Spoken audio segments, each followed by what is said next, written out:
Sonic Universe Issue 7. Sally is walking while carrying Silver and still guiding her kids down a hidden passageway to the panic room. I thought they'd already be there. Sally looks noticeably stressed out as her daughter wants to just tell the Legionnaires to leave the castle, inexperienced enough to think that would work. She clearly didn't inherit the brains from her. And Sally tells her son that he can use the bathroom in the panic room. Good thing there is one in there. She was also calling it the Heidi room instead to reassure them. That's a good mother. For some reason, this is Mina's daughter's first time ever meeting Vector's son, and vice versa. You'd think they'd all be friends and immediately introduce each other to their own kids. Mina's daughter says that they're putting the Freedom Fighters back together, as well as they can try to without key members anyways. And Vector's son says that when Lara called ahead to him, he called a couple of friends for help who were in town for Sonic's speech. He says amusingly that they can make their dramatic entrance now, and immediately cuts away to Shadow getting recapped with Lee and Duh. Shadow then says a vocal override Maria's wish, saying no to her, and then says that the world must be punished. Wait, what? First he was talking about Maria's wish, which was to be good to humanity and give hope to them, and now he's talking about destroying the world? At least I assume that, since Leah is panicking. Well, that's what you get for releasing a sealed evil in a can. That kind of thing never works out well. The Sonic franchise did a creative thing by having Shadow, the sealed evil in a can, become good later because it's so rare to turn out well. Not that I disapprove of seeing Shadow as a villain again for once. We cut back to the hero seeing two different cyborgs who look so much like Bunny and Antoine that I assumed they were them. So is cyborgism somehow genetic? Or did they intentionally get cybernetics because they found Bunny inspiring? How did Bunny manage to have kids if she is a cyborg from the waist down? Did she stop being a cyborg? So they didn't inherit cyborgism from her? Jock flirts with Lara, who's unhappy at Belle flirting with Vector's son, and Mina's kids want to join Sonic to help too, with Mina's daughter being the feisty one insisting on it while Sky is really shy and nervous again, asking if that's okay with them. Vector's son then says that he can pirate the Dark Presence's signal and keep them all updated. It's kinda cute how they're pretending these future Freedom Fighters have the exact same charm as the ones we're used to. At least I can assume Mina's kids inherited the super speed, and maybe Sky can fly, so they have powers to contribute.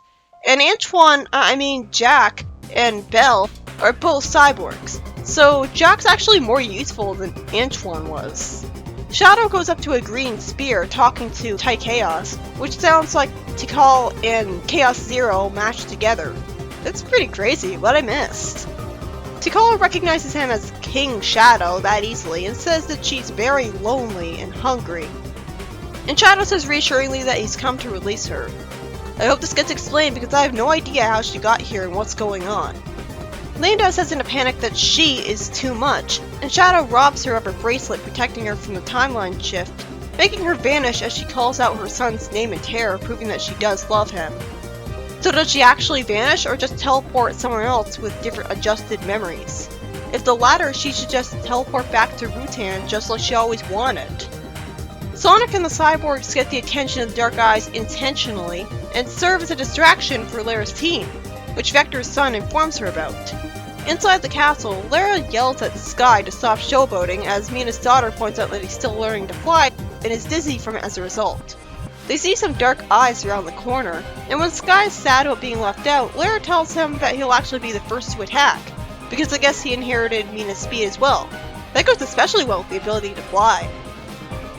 Belle says that she'll feel awful about wrecking Sonic's front door, showing misplaced priorities as it can easily be replaced after all this.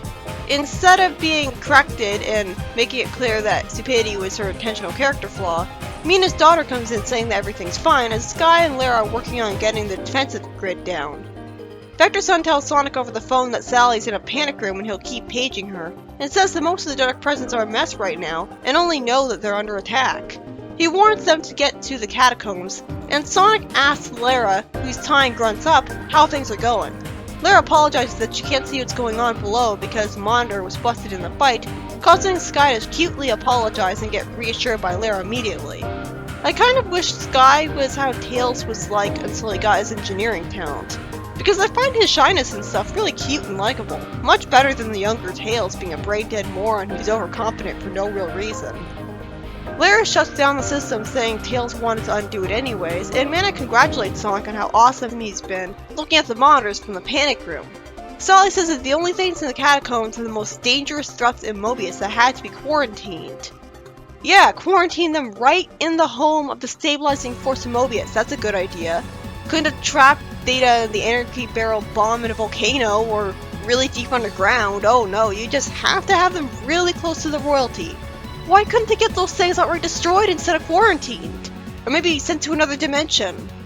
Meanwhile, with Tikal Chaos looking like a puddle of goop, she sadly asked Shadow to stop calling her that, as I wonder why she didn't ask that in the first place, and begs him out of hunger for just a little Chaos energy.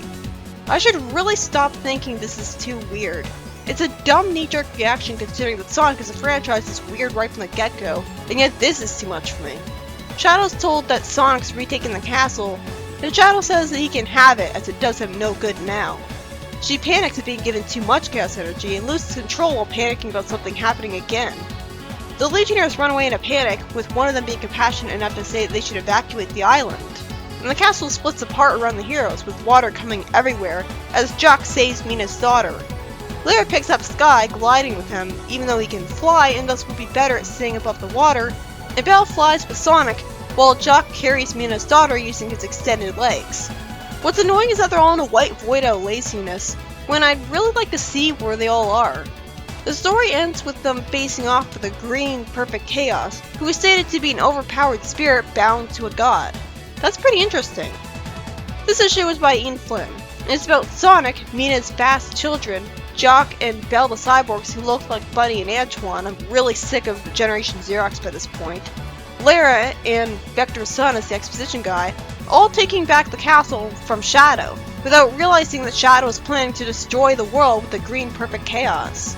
I felt pretty bad for Tikal Chaos here. She's lonely and hungry and clearly doesn't actually want to be overpowered and evil, being a victim in all this. I guess there was no way to fix her being a threat other than putting her in solitary confinement like that, since exposing her to the magic that might be able to change things would only make her turn into this.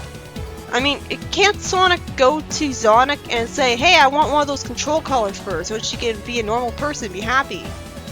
Is this really Tikal fused with Chaos? It feels to me like she's an entirely brand new game. She, along with Theta and the Anarchy barrel bomb that must have been an off-screen attack from Scourge, are nice bits to imply that big evil plans have happened in the future off-screen, making it really feel like the future. But 3 problems. First, why are the most dangerous threats stored so close to the castle, when they should if anything be kept as far away as possible? Second, why can't those threats just be outright destroyed since they were able to be quarantined anyways? And third, why, after saying Maria's wish, does Shadow decide to destroy the world out of revenge when that's the exact opposite of her wish? It just makes him being a villain feel so arbitrary, since the whole reason he became a hero was remembering that Maria wanted him to be one, and now he's completely failing her and doesn't care. Shouldn't he know that? Or is this an alternate dimension version of Shadow where Maria really was evil and wished that he would take revenge on the world? No, that'd be too interesting. I mean, this could be an alternate universe Silver. And why would Anti-Mobius restrict itself to bothering the Prime Dimension? They could have sent the bomb somewhere else by accident. Remember, we're never told why Locke died in a different way in Penders' 25 Years Later arc than he did in the main comic. So, for all we know, this future is still an alternate dimension.